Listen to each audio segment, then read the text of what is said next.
ከአላህ በታች እናቷ እንጂ ማንንም የሌላት አንዲት ምስኪን ወጣት ሴት ነበረች። ታዳች ልጅ አለ ፍላጎቷ የአጎቷን ልጅ አግብታ ትኖራለች። የአጎቷ ልጅ በጣም ጨካኝና ሁልጊዜ ሚስቱን እንደ ሰራተኛ ያሰራትና ይመታት ነበር።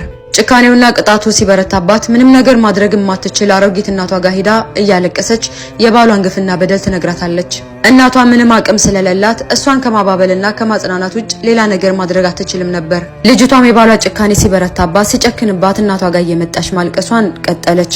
ታዲያ በዚህ ሁኔታ ላይ ሳለች በእድሜ የገፉት እናቷ አጀሏ ደርሷል። ልጅቷም እናቷ ስር ስቅስቅ ብላ እያለቀሰች አንቺ ከሞትሽ ማን ነው የሚያጽናናኝ?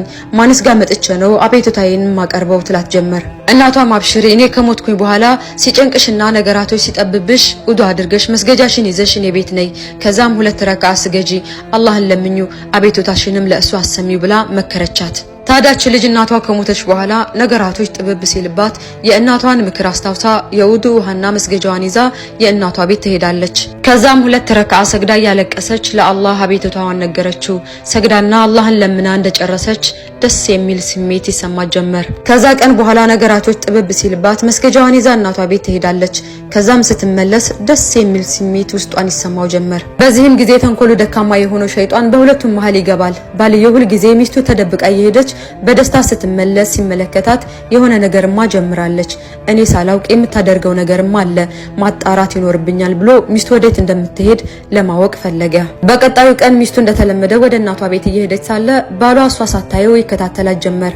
ምስኪኗም ልጅ እንደተለመደው ውዱ አድርጋ መስገጃዋን አንጥፋ አላህን መለመን ጀመረች። አላህ ሆይ ባሌን ቀጥተኛውን መንገድ ምራው፣ እናቴን ማራት እያለች እያለቀሰች ዱዓ ስታደርግ ባልየው ይሰማታል። ከድንጋጤው ብዛት የሚያደርገው ጠፍቶበት ቆሞ እያለቀሰ ይመለከታት ጀመር። ያ ሁሉ አመታት ሚስቱ ላይ ያደረገው በደልና ጭካኔ ፊቱ ላይ ድቅና አለበት።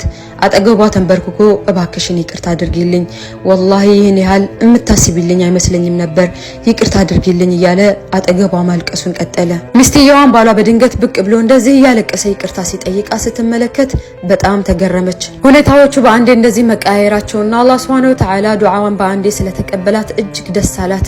ባሏ ከልቡ ይቅርታ ስለጠየቃት እሷም ይቅርታውን ተቀበለችው። ታዲያ ማታውኑ ሁለቱም የእናቷ ቤት አደሩ። ተኝተውም ሳለ እንዲህ የሚል ድምጽ ሰማች። 10 ዓመት ሙሉ ላንቺ ቅርብ ለሆነ ሰው አቤቱታሽን አቀረብሽ፣ ነገር ግን ምንም አልተጠቀምሽም። ግን ወር ባልሞላ ጊዜ ውስጥ ለጌታሽ አቤቱታሽን አቀረብሽ። ባንዴ ከዚህ ሁኔታ ወደዚህ ወደሚያምር ሁኔታ ቀየረልሽ። ሱብሃነክ ያ ረብ፣ ጌታዬ ሆይ ጥራት ይገባህ። አላህዬ ሁሌም ቢሆን ካንተ እንጂ ከሰው የምንከጅል ባሪያ አታድርገን ያ ረብል ዓለሚን። اللهم آمين.